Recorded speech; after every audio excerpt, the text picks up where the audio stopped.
있는 것이 아니잖아요. 그죠?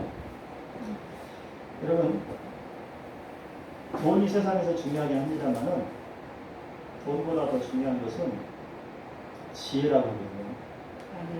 유대인들 머릿속에 뼛속까지 스며있는 가치가 있고, 유대인들이 돈을 얼마나 좋아합니까? 전 세계에서 유대인만큼 돈 좋아하는 사람이 있을까요?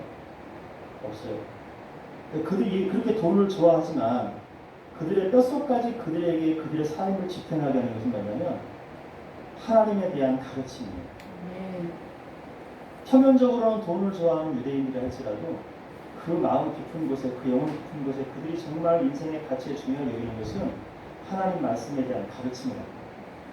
그것이 어느 날 그들을 존재하게 했다. 그것은 확실한 것입니다.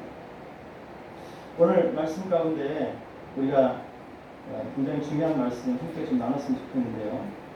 본문은요, 이스라엘 백성을 향하여서 들으라라고 하는 그 명령으로부터 시작되는 말씀. 이것이 사실 지혜의 본질이자 가르침의 핵심이기도 합니다. 내용이 뭡니까? 들으라라고 하는 그 명령 속에서 첫 번째 지금 핵심을 말하고 있는 게 뭐냐면 하나님을 사랑하라는 겁니다. 이스라엘 백성들이 첫 번째 들어야 될 그 가르침의 핵심은 뭐냐면 하나님을 사랑하는 거예요. 어떻게 사랑할 것이냐? 마음을 다하고, 오늘 부분에 보니까 어떻게 해요? 뜻을 다하고 힘을 다하고. 하나님을 그냥 사랑하는 것이 아니라 마음을 다하고 뜻을 다하고 힘을 다해서 하나님을 사랑하라라고 하는 겁니다. 마음을 다한다는 것은 정신을 다하고 의지를 다한다는 말이고, 뜻을 다한다는 그 말은 히브리어 원문을 찾아보니까 네페시라는 단어를 썼어요. 영혼과 목숨을 다해 사랑하는 거예요. 뜻을 다한다는 것은 내 영혼과 목숨을 다해 하나님을 사랑하고, 내 마음의 정신을 다해 사랑하고, 힘을 다해 사랑하라고 하는 그 말은 부사에 굉장히 매우라는 단어를 쓰고 있는데, 전심을 다해서 하나님을 사랑하라. 이것이 하나님께서 이스라엘 백성에게 들으라라고 하는 그 명령의 핵심적인 가르침이라고 하는 것입니다. 자, 그런데 가르침의 대상이 누굴까? 첫 번째, 하나님께서 들으라, 하나님을 사랑해야 된다라고 말씀하실 때에 그 가르침의 첫 번째 대상이 누구냐고요? 오늘 본문에 나오죠. 누구요? 자녀를 사랑하고요? 땡, 틀렸습니다. 누굴 사랑해요? 누가요? 핵심적인 가르침의 대상이 누구예요? 오늘 말씀 보세요. 6절에 보니까 오늘 내가 내게 명하는 이 말씀을 너는 마음에 새기고. 가르침의 대상이 첫 번째 누구예요? 자기 자신이에요. 유대인들이 예수님께 책망받았던 것 중에 하나가 뭔지 아세요? 바리새인들이 너희들이 율법을 가지고 남을 정죄하고 남을 가르치면서 왜 네 자신을 가르치지 않느냐 했거든요. 자기는 손 하나 까딱하지 않고 자기가 알고 있는 그냥 어떻게 보면 자기 지식 가운데 있는 그 말씀을 상대방을 판단하고 정죄하는 것으로 가르치는 것은 굉장히 열심히 하는데 자기 자신은 손 하나 까딱하지 않고 자기는 자기 자신을 바꾸려고 하지 않고 설교 말씀을 들을 때도 이거는 내가 들어야 될 말씀이다 라고 하면 그분은 정말 복된 사람입니다. 근데 그게 아니고 이 말씀은 누가 와서 들었어야 되는데 이렇게 생각하면 곤란하다 이거예요. 왜냐하면 그 사람은 오늘 해당 사항이 없어요. 오늘 여기 있는 저와 여러분인 거죠. 자기 자신을 가르치지 못하면 다른 사람을 가르칠 수가 없습니다. 그래서 첫 번째 가르침의 대상이 누구냐면 자기 자신이에요. 너는 이 말씀을 네 마음에 새기고, 내가 먼저 마음을 새기고 이걸 나한테 가르쳐야지 다른 사람을 가르칠 수 있지 않겠어요? 6절 말씀, 너는 이 말씀을 마음에 새기고, 내가 먼저 말씀이 가능한 것이죠. 깨닫고 반성하고 행동하고 결단한 데까지 가는 겁니다. 그 다음은 내 자녀에게. 두 번째 가르침의 대상이 누구예요? 내 자녀. 이웃집 자녀도 괜찮고 남도 괜찮습니다만은 가장 첫 번째 가르침의 대상이 나 외에 내 가족과 내 남편과 내 아내와 내 자식이 되어야 되지 않겠어요? 여러분의 자녀가 여러분의 신앙을 보면서 우리 부모님은 참 좋으신 신앙을 가지고 있어, 좋은 신앙을 가지고 있다, 이렇게 인정을 받으셔야 돼요. 자녀가 볼 때 우리 아버지가 장로님이시고 우리 아버지가 목사님이시고 우리 아버지가 권사님, 집사님, 우리 어머니가 권사님, 집사님이신데 아이들이 교회에 출석을 못하고 있어요. 곤란한 거예요. 오늘날 한국 교회에 그런 분들이 되게 많아요. 어머니, 아버지는 장로님, 권사님, 집사님 그래서 엄청 열심히 일하는데 교회 생활 열심히 하는데 자녀들은 교회 없어요. 그런 지금 상황들이 엄청 많습니다. 자녀들이 부모님의 신앙을 보면서 도전받지 못하고 있는 거예요. 그건 뭐냐면 잘못 가르치고 있는 거죠. 그러니까 자녀들이 교회에 나오기 힘들어요. 내 자녀에게 부지런히 가르치고 전심으로 가르치고 장소에 구애받지 말고 가르쳐야 된다. 뭐라고 나와 있어요? 장소에 구애받지 말고 가르쳐야 된다. 장소에 구애받지 않으면 어떻게 해요? 집에 있을 때든지 길을 갈 때든지 누워 있을 때든지 일어날 때든지 상황과 장소에 구애받지 말고 가르쳐야 된다. 여러분 자녀들 그렇게 가르치셨나요?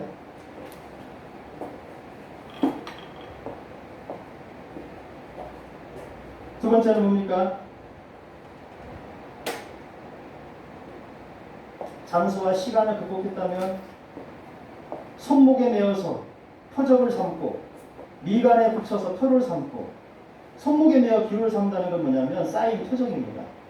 그 다음에 미간에 붙인다는 것은 장식 어떤 마크를 의미하거든요. 그 다음에 집 문설주 기둥이죠. 바깥문에 기록해서 새기라는 거예요. 시간과 장소와 공간을 다 뛰어넘어서 내 자녀에게 부지런히 가르치라는 거예요.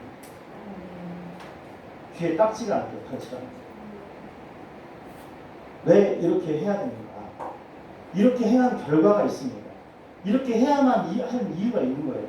왜 이렇게 아주 그냥 집요하게 시간과 장소와 상황 모든 것들을 초월해서 이렇게 집요하게 가르쳐야 되는가? 그 이유가 있는 겁니다. 그 이유가 뭡니까? 그 다음에 나오는 말씀드려요. 그렇게 가르쳤을 때 행한 결과들이 있지 않겠어요? 너에게 약속한 땅을 하나님께서 주실 것이다. 몇 절입니까? 몇 절부터죠? 10절부터 너희 조상들에게 약속한 땅, 네 조상들에게 약속한 땅, 너희 자손들에게 줄 것이다. 맹세한 땅, 그 땅을 들어가게 할 것이다. 두 번째 뭡니까? 네가 지은 건축하지 않은 집, 네가 짓지 않은 집 살게 할 것이다. 세 번째는요, 너가 채우지 않는 물건들을 차지하게 될 것이다. 그 다음에요, 네가 파지 않은 우물에 우물물을 먹게 할 것이다. 다섯 번째는요, 네가 심지 않은 과실을 배불리 먹게 될 것이다. 다 추려보니까요, 다 하나님이 하시는 거네. 다섯 가지 내용을 다 보니까 내가 행하는 게 하나도 없네. 나는 그저 하나님 말씀을 부지런히 가르치고 배우고 가르치는 것밖에 한 게 없는데 나머지의 복은 하나님이 다 주시네요. 이게 신앙의 원리입니다. 이걸 거꾸로 하시는 분들 있죠. 하나님 말씀을 등한시하고 이 다섯 가지를 자기 힘으로 다 하려고 하는 사람이 있어요. 하나님 말씀에 주목하지 않고 자기 힘으로 약속의 땅 들어가려고 하고 자기 힘으로 집 지으려고 하고 자기 힘으로 물건을 채우려고 하고 자기 힘으로 우물 파고 자기 힘으로 농사 짓는단 말이에요. 그건 우리가 하나님의 원리를 지금 잘 모르는 거예요. 하나님 말씀의 원리를 모르는 겁니다. 너희가 말씀을 부지런히 배우고 가르쳐서 그렇게 행하면 나머지 것들은 하나님이 다 주신다. 어떻게 이렇게 살고 싶지 않으세요? 나는 말씀대로만 살고 말씀대로 살았더니 하나님 그 결과로 주신 축복들을 누리고 싶지 않으세요? 믿음이 있어야 돼요. 믿음이 없으면 오늘 예배 끝나고 또 여러분 열심히 집에 가서 또 집 짓고 물건 채우려고 하고 우물 파고 또 채소 심고 또 그러게 할 거란 말이에요. 이 얘기하면 또 이렇게 공격하겠죠. 아니 목사님 아무것도 하지 않고 가만히 있으면 하나님 다 주시나요? 그런 말 아니에요. 그 정도의 수준에 많이 아니라고. 제가 얘기하는 것은 우선순위에 대한 얘기하는 거예요.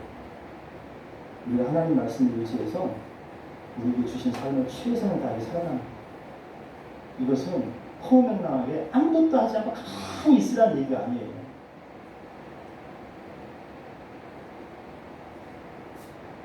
오늘 말씀 우리에게 주시는 교훈 그 밑에 보니까 더 강조의 말씀이 있습니다. 쭉 내려오면요. 너 조심해라. 뭘 조심해요? 여호와 하나님 잊어버리지 않도록. 이 말이 더 마음에 걸리는 것 같아요. 앞에 축복의 말씀은 너무 좋은데 그 다음에 내용이 더 우리 마음을 더 경각심을 주지 않습니까? 12절 말씀 너는 조심해라. 뭘 조심해요? 애굽 땅에서 종되었을 때 너 인도한 하나님 믿지 말아라. 그 말이에요. 너 구원하신 하나님 믿지 말아라. 그 말이죠. 그리고 하나님 경외해라. 그리고 하나님만을 섬길 것을 맹세해라. 그러면 너 산다. 그거잖아요. 하나님 믿는 거요. 엄청 어려운데 엄청 쉽고요. 엄청 쉬운데 또 엄청 어려워요. 믿음의 눈으로 하나님 섬기는 것을 우리가 딱 알게 되면 엄청 쉬워요. 근데 믿음을 갖지 못하니까 하나님 섬기는 게 엄청 어려워요. 오늘 우리에게 주시는 말씀의 교훈이 이겁니다. 하나님에 대해서 가르쳐야 산다는 겁니다. 이게 오늘 말씀의 핵심입니다. 하나님을 가르치지 않으면 살 수가 없어요. 이스라엘 백성들이 지금까지 수천 년의 역사를 지나오면서 그들이 생존했던 이유는 말씀을 끊임없이 가르쳤던 신앙의 유산을 물려주었던 그들의 흔적 때문에 지금까지 온 거거든요. 그들은 2000년의 역사를 아주 건재하게 왔잖아요. 우리나라 기독교 역사 지금 150년도 안 돼요. 근데 자칫 잘못하다가는 몰락하게 생겼어요. 유대인들은 수천 년이 흘러도 그들이 그렇게 생존하는데 우리는 150년도 안 됐는데 지금 한국 기독교가 몰락하게 생겼어요. 왜요? 안 가르쳐요. 부담스러워서 안 가르치고 귀찮아서 안 가르치고 몰라서 안 가르치고 잘못 가르치고 등한시한단 말이에요. 여러분 자녀들이 잘 되길 바라시죠? 가르치세요. 똑바로 가르치세요. 제대로 가르치시라고요.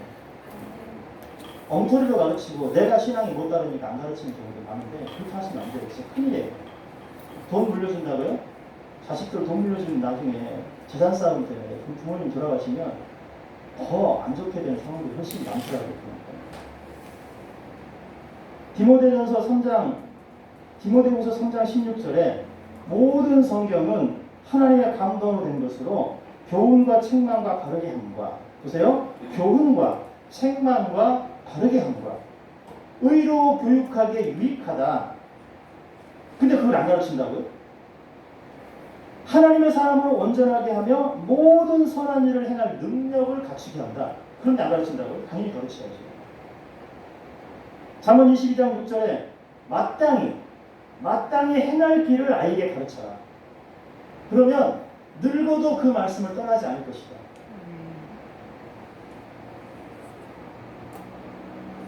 한국이 세계 선진국 대회에 들어섰습니다. 그죠? 방송 여러분 인터넷에 보셔서 아시겠지만 우리나라가 어떻게 선진국 대회에 들어섰을까? 이유는 간단해요. 각 분야에 겹겹이 쌓여있는 인재들이 많이 있는 겁니다. 대한민국이. 각 분야가. 중국이 인구가 그렇게 많아도 13억, 14억이 되는데도 우리나라를 못 따라오는 이유는 그만큼 우리나라가 교육에 대한 열정이 크다는 거예요. 어쨌든 부모님은 배우지 못하고 못 드셨고 가난했지만 자식은 제대로 키워가지고 사회에 내보내야 된다라고 하는 그 열심으로 부모님이요 자식 키우다가 이제는 완전히 가난뱅이가 됐어요. 요즘 부모님들은 다 가난뱅이 부모님들이 많아요. 자식 키우다가 허리 휘어져서 얼마나 자식들한테 다 투자를 하는지 말이죠. 한국의 교육열 때문에 대한민국이 선진국 대회를 들었어요. 사실은. 부모님은 허리가 휘도록 일하고 밤낮으로 일하고 자식한테 모든 걸 투자해가지고 자녀 공부시켜서 인생의 성공자가 되게 하기 위해서 그렇게 나는 가난해도 내 자식은 성공시켜야지. 그 일념 하나로 자식을 위해서 모든 걸 헌신하고 희생하는 대한민국 부모님들 때문에 사실은 선진국 대회를 하는 거예요. 존경받아 마땅한 부모님들인데 제가 한마디 드리고 싶은 건 뭐냐면 세상의 성공을 위해서는 그 모든 걸 그렇게 투자를 하는데 자녀의 영적인 성공을 위해서는 뭘 투자하냐 이 말이에요. 자녀의 영혼과 자녀의 영적 축복과 하나님 나라에서 얻을 영광을 위해서는 자녀에서 뭘 투자하냐고요. 탐욕을 부리면서 세상에서 잘 먹고 잘 사는 건 아이들한테 가르치면서 신앙교육을 똑바로 시키지 않는단 말이에요. 한국교회 부모님들이. 10%만 세상교육 시키는 10%만 신앙교육을 시켰다면 한국교회가 이렇게 통통 비지는 않았을 겁니다. 아니 엄마가 다 교회 봉사할 테니까 넌 교회 나오지 말아라. 딸이고 며느리고 아들이고 얼른 예배드리고 밥 먹고 집에 가라. 여기 여성교회 봉사하는 사람 다 있습니다. 시험 기간이니까 공부를 하고 가야지. 교회에서 얼쩡거리지만 빨리 가. 집에 가 공부해. 쟤네들은 교회에서 맨날 산다. 공부도 안 하고. 너 커서 뭐 될래? 빨리 얼른 가서 학원 가야지. 중간고사구나. 이번 주일날 교회 나오지 마. 빨리 학원 가. 그게 우리 현실 아닙니까?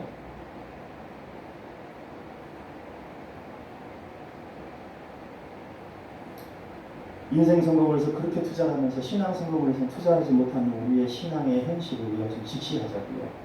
가르치지 않으면 자녀들이 다 죽습니다.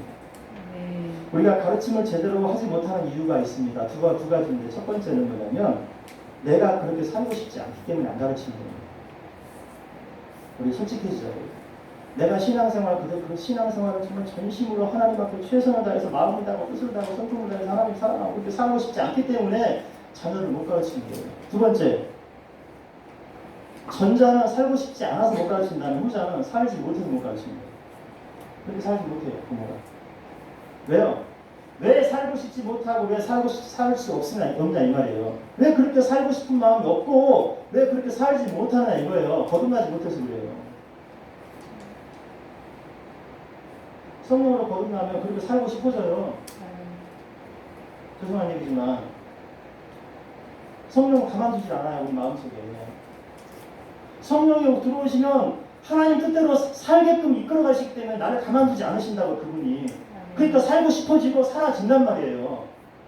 거듭나지 못하는 눈으로 보니까 어떻게 그렇게 사냐고 묻는데 그게 아니라고요. 지난주에 율전중앙교회 신준호 목사님 인터뷰를 하는데 이제 수원 장안시방 선교부에서 이제 요즘에 그 프로그램 비대면이라서 대형교 목사님들이 찾아다니면서 인터뷰도 하고 세미나를. 근데 그분이 자기 예수 믿었던 간증을 하시는 거예요.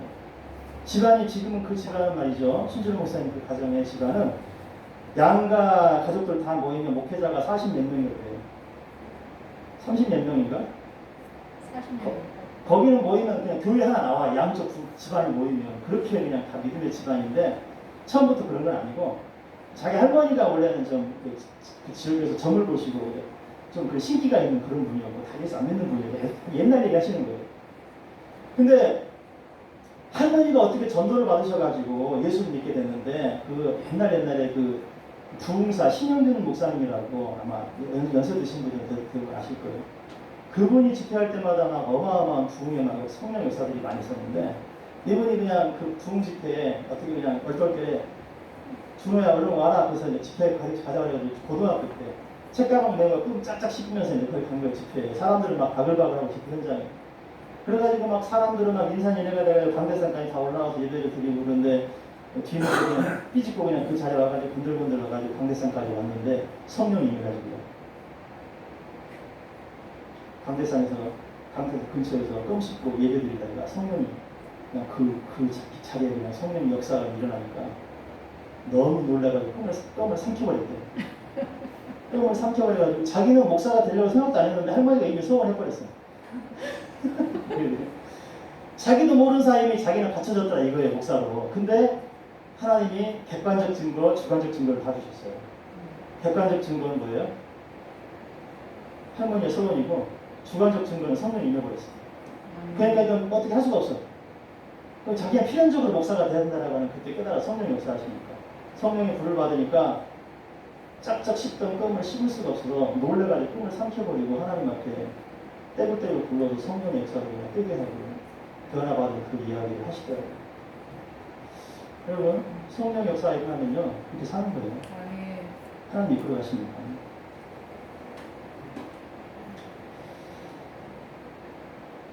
누구를 가르칠 것인가? 여러분 자신을 먼저 가르치시기 바랍니다. 남편을 가르치시고, 두 번째는 형제, 자매, 자녀, 아내, 남편, 가족들을 가르쳐야 돼요. 세 번째는 교회 안에 연약한 성도들을 가르쳐야 됩니다. 가르치는 사람들은 특별히 두 가지를 오늘 말씀에서 꼭 핵심을 기억하십시오. 두 가지인데, 하나님 사랑하는 방법 가르치세요. 하나님을 사랑하라는 말은요, 총론이에요, 총론. 마음을 다하고 뜻을 다하고 성품을 다하고 하나님 사랑하라 이 말은 그냥 총체적인 총론에 불과한 거고, 강론에 들어가면 어떻게 살아갈 것이, 어떻게 하나님을 사랑할 것이냐에 대한 강론은 레위기에 구구절절이 나와 있어요. 레위기에. 민수기에 구구절절 나와 있어요. 레위기 민수기에 하나님 사랑하는 법 어떻게 나와 있습니까? 예배드리며 사랑해라, 정결법 지키며 사랑해라, 그리고 도덕적으로 다르게 행동하며 사랑해라, 그리고 남 훔치고 빼앗고 나쁜 짓 하지 말고 사랑해라, 그리고 하나님 앞에 절기 지키며 사랑해라, 그리고 하나님께 복종하며 사랑해라. 이해되세요? 하나님을 어떻게 사랑하겠습니까? 라고 말할 때 이 말씀은 그냥 총체적인 총론이라고 한다면, 레위기 민수기는 구체적으로 어떻게 하나님을 사랑해야 되는지에 대한 온갖 방법들을 다 나열해놨어요. 그걸 율법으로 생각하지 말라고요. 음식을 가려 먹어야 되는데 너무 율법적이야, 그렇게 생각하지 말라고요. 음식을 가려 먹는 것조차도 하나님 사랑하는 방법의 일부분이라고요. 왜 레위기에 11조가 나왔을까요? 율법입니까? 아니에요. 레위기에 나와 있는 11조 조항도 역시 하나님 사랑하는 방법이 일환이라는 거예요. 제사법부터 정결법부터 음식법부터 시작해서 상대방에게 상해를 끼치고 배상하는 모든 문제, 자기 자신의 어떤 정결에 대한 문제, 위생에 대한 문제까지도 하나님 사랑에 대한 강론이라는 거예요. 민수기에 들어가서 불복종하는 바람에 얼마나 많은 사람들이 재앙을 받습니까? 하나님께 복종하는 것도 하나님 사랑하는 거예요. 두 가지만 기억하십시오. 우리가 뭘 가르쳐야 될 것인가? 하나님 사랑하는 걸 가르치고, 두 번째 하나님 복종하는 걸 가르쳐야 돼요. 길을 갈 때든지 앉았을 때 누워있을 때 일어날 때든지 그 말씀을 강론할 것이며, 손목에 메어서 표를 삼고 기호를 삼고 바깥문에 문설주에 붙여서 뭐예요? 하나님 복종하게 하기 위한 방법으로서 그렇게 해야 된다는 거예요. 우리가 하나님 사랑하는 방법 모르고 하나님께 복종하는 방법 모르면요, 하나님 뜻대로 절대 살 수 없습니다. 그래서 여러분요, 처음에 교회 오면요 굉장히 자유분방하잖아요. 근데 조금 교회 다니면 절대 자유분방하지 않습니다. 교회 질서 안에 들어오게끔 만들어요. 왜? 질서 안에 들어와야 이 사람의 신앙이 다듬어집니까? 질서 안에 들어오지 않으면 절대 안 다듬어집니다. 여러분, 자유와 방종을 잘 구별하세요. 우리가 자유민주주의 국가에 살지만 신호등이 있습니다. 횡단보도가 있어요. 중앙선이 있어요. 자유라면 내 방식대로 자유면 그냥 막 건너가 버려요. 그거 자유 아니에요. 불법이에요. 자유는요, 가장 우리를 안전하게 하는 법 테두리 안에서 자유인 거예요. 우리를 안전하게 하기 위한 방편으로 나는 오른쪽으로 할 테니까 너는 왼쪽으로 가라, 중앙선 만들어 놨잖아요. 그 가는 길 자체가 자유라고요. 나도 보호하고 저 사람도 보호하고. 근데 중앙선 없이 막 달려보세요. 자유롭게. 나 자유야. 막 가보세요. 대형 사고 납니다. 근데 자유를 그렇게 착각하는 사람들이 많아요. 교회 오시면요, 자유, 우리 시각 자유 아니에요. 하나님 말씀 안에서, 질서 안에서, 하나님 질서의 하나님이시니까 질서의 하나님의 그 룰 안에서 우리가 자유를 누리는 겁니다. 믿습니까? 그러니까 이제는 교회 법을 귀하게 여기십시오. 나는 자유롭게 살고 싶어. 그 말은 나는 그냥 막대로 살 거야. 막 살 거야. 나는 방종하면서 막 살 거야. 그 말하고 다르지 않아요. 하나님은 어떻게 자기 백성에게 너 나 믿고 자유인이 됐으니까 이제 막 살아라, 하나님이 그러신 게 아니라, 출애굽해가지고 넘어오는 순간에 하나님 주신 게 뭐예요? 십계명이잖아요. 너 내 백성 됐어? 그러면 너는 자유인이야. 근데 자유인은 이렇게 살아야 돼 라고 주신 매뉴얼이 십계명의, 레위기의, 민수기, 신명기 말씀이란 말이에요. 근데 왜 하나님 말씀의 규율 안에 여러분 그걸 가볍게 여기고 그 안에 행하지 않으려고 하세요? 그거 아닙니다. 그러니까 신앙이 자라지 않고 우리가 신앙이 아름다운 신앙을 다듬을 수 못하는 겁니다.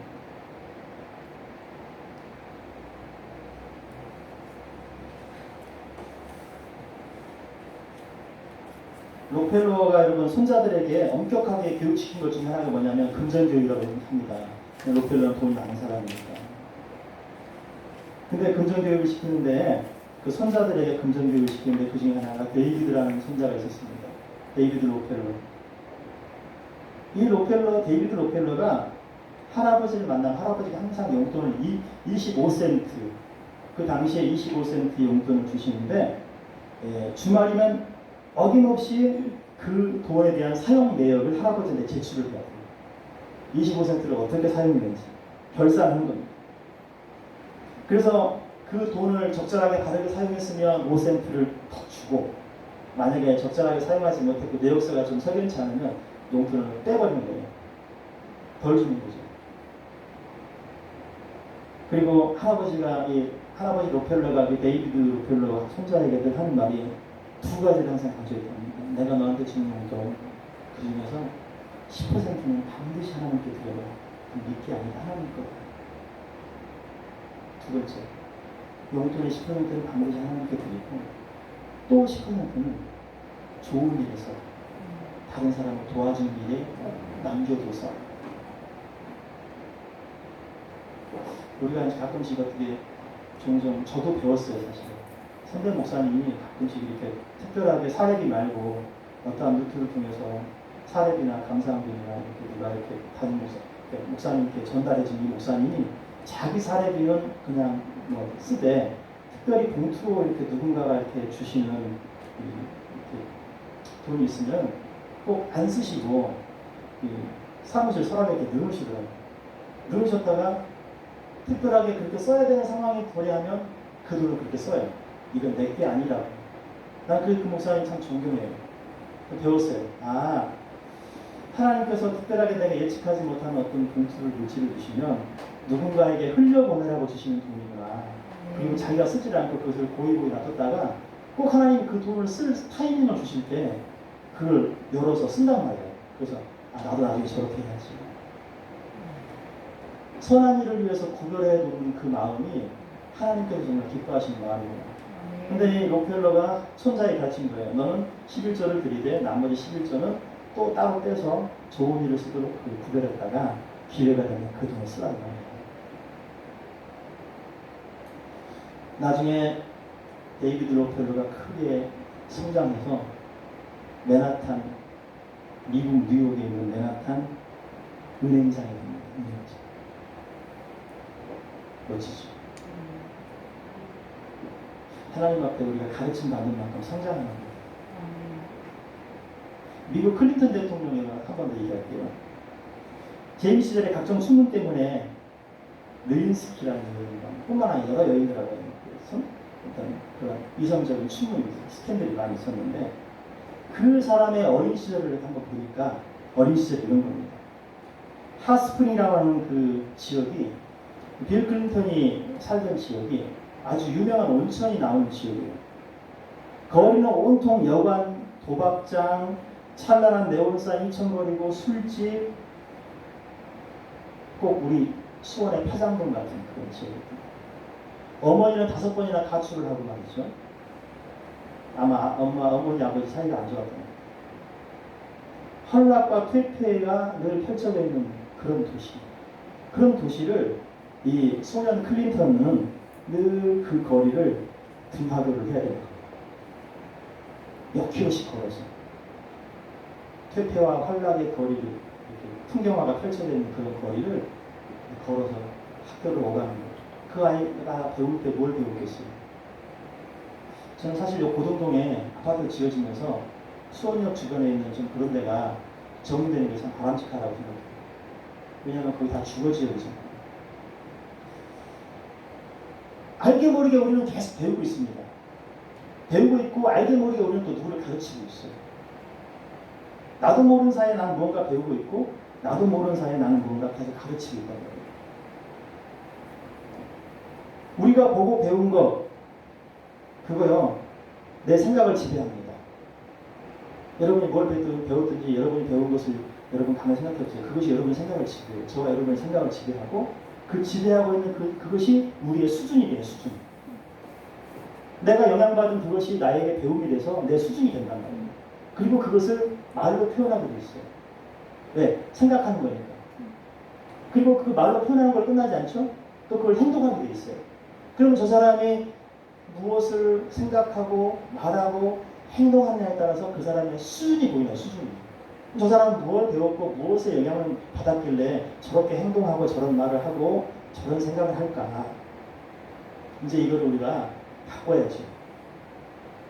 하나님의 말씀으로 바꾸고 우리의 인격을 성령의 은혜 안에서 바꾸고 우리의 심성을 하나님의 말씀과 성령의 은혜 안에서 자꾸 바꿔가는 거예요.